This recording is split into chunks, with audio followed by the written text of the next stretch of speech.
ইমানই সবচেয়ে বড় বিষয়। আমল করতে গিয়ে আমাদের মধ্যে ভুল ত্রুটি হতে পারে। এমনও হতে পারে কেউ সুদ খেয়ে ফেলছেন, কেউ জেনা করে ফেলছে, ইয়াং জেনারেশন অ্যাফেয়ার, হারাম অ্যাফেয়ার, জেনা করে ফেলছে, বা বাধ্য হয়ে সে হারাম জব করছে, মাদকদ্রব্য সেবন করেছে। এমন কোনো পাপ নাই সে করে নাই। যদি এমনও হয় তারপরেও হতাশ হবেন। আল্লাহ রাব্বুল আলামিন আপনার খালেস ইমান যদি আপনি নিয়ে আসতে পারেন, তওবা করে ফিরে আসতে পারেন, আল্লাহ পাক মুহূর্তের মধ্যেই সমস্ত গুনাহ তো মাফ করে দিবেন ইনশাআল্লাহ। গুনাহগুলোকে নেকি দিয়ে পরিবর্তন করে দিবেন ইনশাআল্লাহ। ফিরআউনের এই যে বড় বড় জাদুঘররা, তারা যখন লাঠি ছুঁড়ে মারলো, সাপ হয়ে গেল। এবার মুসা আলাইহিস সালাম তার লাঠি ছুঁড়ে মারলেন, তার লাঠি এত বড় সাপ হয়ে গেল যে ওই সাপগুলোকে সে গিলে ফেলল। এই দৃশ্যটা দেখে এই জাদুঘরদের সবাই তাৎক্ষণিক মুসলিম হয়ে গেল। তাৎক্ষণিক তারা বললো যে ক্বালু আমান্না বিরব্বি হারুন ওয়া মূসা। তারা বলে উঠলো সমস্বরে যে আমরা হারুন এবং মূসার রবের প্রতি ঈমান নিয়ে আসলাম। কারণ তারা তো সবচেয়ে বড় জাদুকর, তারা জানেন যে আসলে কোনটা জাদু আর কোনটা মুজিজা, তারা ভালো বুঝতে পারে। তো ফিরআউন এবার এখনো মানতে নারাজ। সে বলছে আচ্ছা, ইন্নাহু কাবীরুকুম, নিশ্চয়ই ওই মূসা তোমাদের বড় লিডার হবে। আল্লামাকুমুস সিহর, সে তোমাদেরকে জাদু শিখিয়েছে মনে হয়। ফিরআউন বলছে মূসা এবং হারুন সম্ভবত তোমাদের লিডার, সেই তোমাদেরকে জাদু শিখিয়েছে। নাউযুবিল্লাহ। তো এই জাদুকররা কিছুতেই আর ঈমান হারা হলো না। তারা এক ওয়াক্ত নামাজও পড়ে নাই, একটা সওমও রাখেন নাই, তারা কিন্তু আল্লাহর জন্যে জিহাদও করেন নাই, তারা যাকাত দেন নাই, কিছুই করেন নাই, শুধু ঈমান আনার পরেই ফিরআউন তাদেরকে হত্যা করল, ডান হাত বাম পা কেটে ফেলল এবং শুলে চড়িয়ে দিল। ইনশাআল্লাহ তারা জান্নাতে চলে গেলেন শুধু ঈমান আনার কারণে।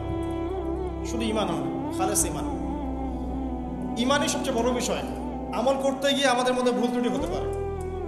এমনও হতে পারে কেউ সুদ খেয়ে ফেলছেন, কেউ জেনা করে ফেলছেন, স্পেশালি ইয়াং জেনারেশন অ্যাফেয়ার, হারাম অ্যাফেয়ার, জেনা করে ফেলছে, বা বাধ্য হয়ে সে হারাম জব করছে, ঠিক আছে, মাদকদ্রব্য সেবন করেছে। এমন কোনো পাপ নাই সে করে নাই। যদি এমনও হয় তারপরেও হতাশ হবেন না। আল্লাহ রাব্বুল আলামিন আপনার খালেস ইমান যদি আপনি নিয়ে আসতে পারেন, তওবা করে ফিরে আসতে পারেন, আল্লাহ পাক মুহূর্তের মধ্যেই সমস্ত গুনাহ তো মাফ করে দিবেন ইনশাআল্লাহ। গুনাহগুলোকে নেকি দিয়ে পরিবর্তন করে দিবেন ইনশাআল্লাহ। সো আমি ইয়াং জেনারেশনকে রিকোয়েস্ট করবো যে হতাশ হবেন না। হতাশার কারণে তারা আজকে বিভিন্ন জায়গায় চলে যাচ্ছে। শুধু হতাশা, চাকরি নাই হতাশ, গার্লফ্রেন্ডের সাথে বনিবনা হচ্ছে না হতাশ, তারপরে বাসা থেকে প্রেশার দেওয়া হচ্ছে হতাশ, কবে কামাই করবি, কবে খাওয়াবি হতাশ, চাকরি একটা ভালো রেজাল্ট হচ্ছে না হতাশ। মানে হতাশাই কিন্তু মূল কারণ। ফ্রাস্ট্রেটেড তারা লাইফটার প্রতি, দূর, লাইফে কিছুই করতে পারতেছে, চারদিক থেকে প্রেশার। তখন তারা হতাশ হয়ে বিভিন্ন খারাপ পথে পা বাড়াচ্ছে। তো হতাশা দূর করার জন্যে একটা বিষয় যথেষ্ট, সেটা হলো আপনি আল কোরআনের কাছে আসেন এবং 5 ওয়াক্ত নামাজ মসজিদ আদায় করেন। ইনশাআল্লাহ দেখবেন হতাশা আপনার মন থেকে চলে যাবে।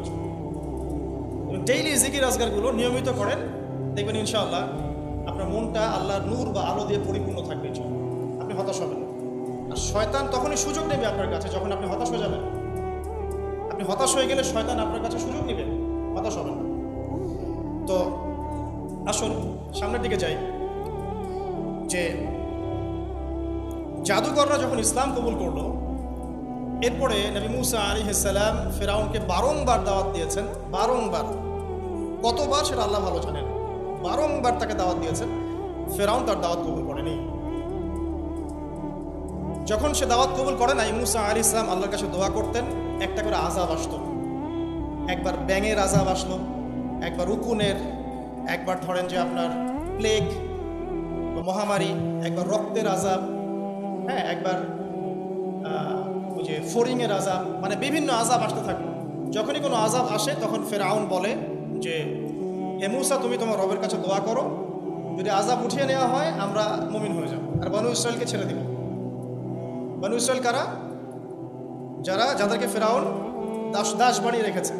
এই বনু ইসরায়েলদের সাথে ইউসুফ আলাইহিস সালামের সম্পর্ক আছে, ইয়াকুব আলাইহিস সালামের সম্পর্ক আছে, ঘুরে ফিরে ইব্রাহিম আলাইহিস সালামের সন্তান ইসহাক আলাইহিস সালামের ট্রাইবের সাথে মিলে যাবে। ঠিক আছে? যারা প্রথমে থাকতেন প্যালেস্টাইনে, সেখান থেকে এই যে মিশরে চলে আসলেন, পরে তাদের হিস্ট্রি কী হলো আমরা সামনে জানবো। যখনই কোনো আযাব আসে তখন ফিরআউন মুসা আলাইহিস সালামকে বলে তুমি জাস্ট দোয়া করো আল্লাহর কাছে, আল্লাহ যেন আযাব উঠিয়ে নেয়, আমরা মুমিন হয়ে যাবো। কিন্তু যখনই মুসা আলাইহিস সালাম দোয়া করেন আযাব উঠে যায়, ফেরাউন আবার সীমা লঙ্ঘন করা শুরু করে। এই সিলসিলা চলতে লাগলো, চলতে চলতে চলতে এমন এক পর্যায়ে আসলো যে ফেরাউন সিদ্ধান্ত নিল, ঠিক আছে, বানু ইসরায়েলকে আমরা সদল বলে শেষ করে ফেলব। কিভাবে? পরিকল্পনা করা হলো, ঠিক আছে, বানু ইসরায়েলকে আমরা ছেড়ে দেই, মূসা তাকে নিয়ে যাক, যখন তারা লোহিত সাগরে পৌঁছাবে আমরা পিছন দিক থেকে ধাওয়া করে ওদেরকে পিষে ফেলব। এই ঘটনা আপনারা সবাই জানেন, কিন্তু এরপরে যা হতে যাচ্ছে এটা সবাই হয়তো জানি না। এবার আসেন, মূসা আলাইহিস সালাম বানু ইসরায়েলকে নিয়ে যাচ্ছেন, সামনে লোহিত সাগর, পিছনে ফেরাউনের বাহিনী ধাওয়া করছে। উদ্দেশ্য মূসা এবং বানু ইসরায়েল সবাইকে একসাথে শেষ করে ফেলা। বলে রাখি যে ফেরাউনের কাছে ছিল তৎকালীন সময়কার সবচেয়ে সেরা সেনাবাহিনী, সুপার পাওয়ার, এখনকার ওই যে ন্যাটো, রাশিয়া, চায়নার মতো আর কি। তো আল্লাহ রাব্বুল আলামিন পরিকল্পনা করেছেন এখানে কোনো একটা। মূসা আলাইহিস সালামের কওমের মানুষরা, কিছু কিছু মানুষ বলা শুরু করলো, ইয়া মূসা ইন্না লামুদরাকুন, হে মূসা আমরা তো ধরা পড়ে গেলাম, সামনে লোহিত সাগর, পিছনে ফেরাউন। মূসা আলাইহিস সালাম এইরকম অবস্থাতেও বলছেন, কাল্লা, কখনো না, কোশ্চিনকালেও না, ইন্না রাব্বি মা'ইয়া সায়াহদিন, আমার সাথে আমার রব আছেন, তিনি আমাকে পথ দেখান। চিন্তা করতে পারেন, এই কথা কিন্তু আমাদের নবীও একদিন বলেছিলেন, যখন আবু বকর সিদ্দিক রাদিয়াল্লাহু আনহুর সাথে তিনি গারে সাউরে আটকা পড়েছেন, আত্মগোপন করেছেন, এখন কাফেররা চারপাশ থেকে ঘিরে ফেলেছে। তখন আবু বকর রাদিয়াল্লাহু আনহু কি বলছিলেন? ইয়া রাসূলুল্লাহ, তারা তো আমাদেরকে দেখে ফেলবে, নিচে তাকাইলেই দেখে ফেলবে। রাসূল সাল্লাল্লাহু আলাইহি ওয়াসাল্লাম বলেন, কখনো না, কখনো না, লা তাহজান, তুমি দুশ্চিন্তা করো না, ইন্নাল্লাহা মা'ানা, আল্লাহ আমাদের সাথে আছে। এগুলো কিন্তু চারটাখানি কথা না। যখন আপনি বিপদে পড়ে একনিষ্ঠভাবে আল্লাহর প্রতি তাওয়াক্কুল করে খালি বলবেন যে হাসবি আল্লাহ ওয়া নি'মাল ওয়াকিল, আল্লাহই আমার জন্য যথেষ্ট, তিনি উত্তম কর্মবিধায়ক, আল্লাহ পাকের দায়িত্ব হয়ে যাবে আপনাকে সাহায্য করা, ইনশাআল্লাহ। কোনো টেনশন করবেন না। যখনই কোনো বিপদ আপদে পড়বেন মন থেকে বলবেন হাসবি আল্লাহ ওয়া নি'মাল ওয়াকিল, অথবা হাসবুনাল্লাহ ওয়া নি'মাল ওয়াকিল, ইনশাআল্লাহ দেখবেন আল্লাহর সাহায্য নেমে আসবে। তো মূসা আলাইহিস সালাম এই কথা বললেন, বলা মাত্রই কি হলো? বলা মাত্রই আল্লাহ রাব্বুল আলামিন ওহী করলেন যে লাঠি তুমি ছুঁড়ে মারো এখন। মূসা আলাইহিস সালাম সেই লাঠি ছুঁড়ে মারলেন লোহিত সাগরে। একটা দুটো নয়, একটা দুটো নয়, 12টা রাস্তা হয়ে গেল। আলহামদুলিল্লাহ। এগুলো কোনো রূপকথা নয়, কিন্তু এটা বাস্তব, এটা হয়েছে পৃথিবীতে। একজন আলেম একটা কথা বলেছিলেন একদিন, যে আগে মানুষ যত বেশি আল্লাহর কাছাকাছি থাকতো, আল্লাহ পাকের নুসরা মানে সাহায্য তত কাছে থাকতো। যখন মানুষ আল্লাহ থেকে দূরে সরা শুরু করেছে, আল্লাহ পাকের নুসরাও আস্তে আস্তে আস্তে আস্তে সরে গেছে। এমনও হয়েছে এক সময় যে আসমান থেকে আল্লাহ পাক খাবার নাজিল করেছেন, এখন আপনি কল্পনা করতে পারছেন না। এমন হয়েছে এক সময় নেককার বান্দা হাত তুলে দোয়া করেছে, বৃষ্টি বর্ষণ শুরু হয়েছে। এখন সবাই মিলে আমরা ইস্তেসকার নামাজ পড়ছি, বৃষ্টি হচ্ছে না। আমাদের মন থেকে আল্লাহ পাক যত দূরে চলে যাচ্ছে গিয়েছেন, আল্লাহ পাকের নুসরা সাহায্য যে গায়েবী মাদাত, এটাও দূরে চলে যাচ্ছে। মূসা আলাইহিস সালাম এই কথা বললেন, বলা মাত্রই কি হলো? বলা মাত্রই আল্লাহ রাব্বুল আলামিন ওহী করলেন যে লাঠি তুমি ছুঁড়ে মারো এখন। মূসা আলাইহিস সালাম সেই লাঠি ছুঁড়ে মারলেন লোহিত সাগরে। একটা দুটো নয়, একটা দুটো নয়, 12টা রাস্তা হয়ে গেল। আলহামদুলিল্লাহ। এগুলো কোনো রূপকথা নয়, কিন্তু এটা বাস্তব, এটা হয়েছে পৃথিবীতে। একজন আলেম একটা কথা বলেছিলেন একদিন, যে আগে মানুষ যত বেশি আল্লাহর কাছাকাছি থাকতো, আল্লাহ পাকের নুসরা মানে সাহায্য তত কাছে থাকতো। যখন মানুষ আল্লাহ থেকে দূরে সরা শুরু করেছে, আল্লাহ পাকের নুসরাও আস্তে আস্তে আস্তে আস্তে সরে গেছে। এমনও হয়েছে এক সময় যে আসমান থেকে আল্লাহ পাক খাবার নাজিল করেছেন, এখন আপনি কল্পনা করতে পারছেন না। এমন হয়েছে এক সময় নেককার বান্দা হাত তুলে দোয়া করেছে, বৃষ্টি বর্ষণ শুরু হয়েছে। এখন সবাই মিলে আমরা ইস্তেসকার নামাজ পড়ছি, বৃষ্টি হচ্ছে না। আমাদের মন থেকে আল্লাহ পাক যত দূরে চলে যাচ্ছে গিয়েছেন, আল্লাহ পাকের নুসরা সাহায্য যে গায়েবী মাদাত, এটাও দূরে চলে যাচ্ছে। খেয়াল করে দেখবেন। তো 12টা রাস্তা হওয়ার পরে বনু ইসরাইল পার হয়ে গেল। এবার মূসা আলাইহিস সালামকে ধাওয়া করার জন্য ফেরাউন তার পুরো সেনাবাহিনী নিয়ে লোহিত সাগরে ঝাঁপ দিল। এই রাস্তা দিয়ে সেও পার হয়ে যায়। এই ঘটনা আপনারা সবাই জানেন।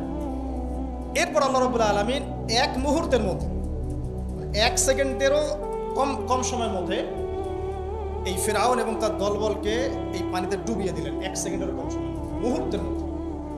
যে ফেরাউন যার কাছে বিশ্বের সবচেয়ে বড় সেনাবাহিনী ছিল, যে সুদীর্ঘকাল বানু ইসরায়েলের উপর জুলুম করেছে এবং সে দাবিও করেছে আমি হচ্ছি মহান রব, তাকে আল্লাহ পাক সদল বলে ডুবিয়ে দিলেন। ডোবার সময় এই ফেরাউন একটা কথা বলছে, সে বলছে যে আমানতু বিরব্বি হারুন ওয়া মূসা।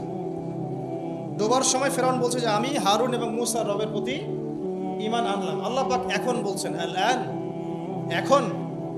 এখন ঈমান আনছো, ওয়াকাদ আসাইতা মিন ক্বাবল, এর পূর্বে তুমি সীমা লঙ্ঘন করেছিলে এবং তুমি ফাসাদ সৃষ্টিকারীদের অন্তর্ভুক্ত ছিলে।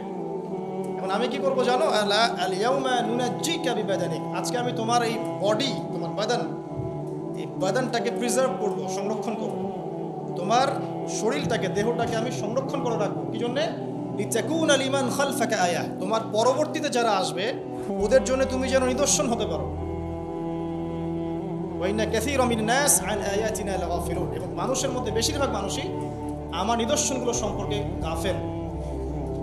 আল্লাহ পাক ফেরাউনের বডি কেন প্রিজার্ভ করেছেন?